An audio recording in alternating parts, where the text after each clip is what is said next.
Bonjour, donc dans cette vidéo, nous allons corriger l'exercice 7 dans lequel on a encore deux boucles itératives imbriquées, mais la différence c'est que dans la seconde boucle, donc celle qui est à l'intérieur, donc imbriquée dans la première, ici dans le niveau du range, le paramètre qui sert à définir, enfin le compteur de tours de la première, va servir justement à définir la plage de répétition. Donc pour cela, on va d'abord s'intéresser aux lignes 4 et 5, comme demandé, la valeur de i étant fixée, et à partir de là, on pourra obtenir la complexité de l'algorithme entier. Donc, pour calculer la complexité de cette partie-là, on va d'abord s'intéresser au coût d'accès. Donc ici, on a une variable somme. On sait que pour accéder à sa valeur, on va avoir un coût de 1.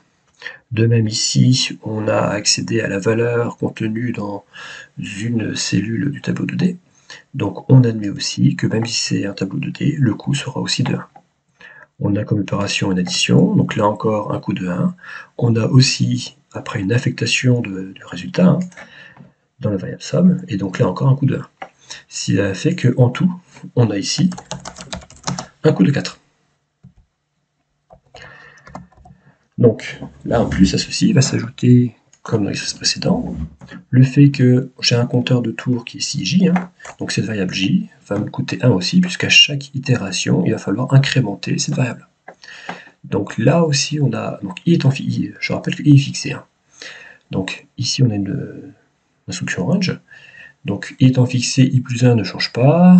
N ici, donc depuis le début, c'est la même. Donc on va, même si c'est quelque chose de plus compliqué que ce que je dis là, on va supposer que ce range-là va coûter 1 aussi. Donc, comme tout à l'heure, enfin comme dans l'exercice précédent, pardon, les lignes 4 et 5 vont avoir finalement un coût de 4, de 4 plus 2, donc 6 en tout. Donc si on, à chaque itération, on aura ici, donc pour cette ensembleuse-là, un coût de 6. Mais ce coût de 6, il va être c'est un coût qui se reproduit à chaque itération. Comme il y a ici un certain nombre d'itérations, ce coût de 6 va être reproduit un certain nombre de fois. Donc maintenant, il nous reste à compter combien d'itérations il y a entre i plus 1 et n. Alors, pour comprendre cela, on va faire un petit schéma. Donc, si on avait simplement eu range de n. Range de n, ça signifie que je vais de 0, c'est la première valeur, et je m'arrête à n-1. Donc ici, je vais mettre n pour simplifier, pour dire que j'ai mis range de n. Ici, maintenant, si on avait eu simplement i, range de i, à ce moment-là, on aurait pris toutes les valeurs entre 0 et i.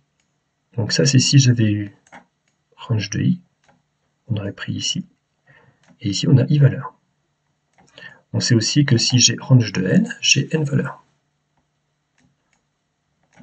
Or, nous, ce qu'on a nous, c'est que l'on va prendre toutes les valeurs, entre i plus 1 et n. C'est-à-dire, on va prendre ce qu'il y a ici. Et donc, c'est la différence. On aura donc l'écart entre les deux. Donc ici, on va avoir donc comme valeur n moins i. Ça signifie qu'on va répéter n moins i fois ces itérations-là. Et à chaque itération, ça va coûter 6.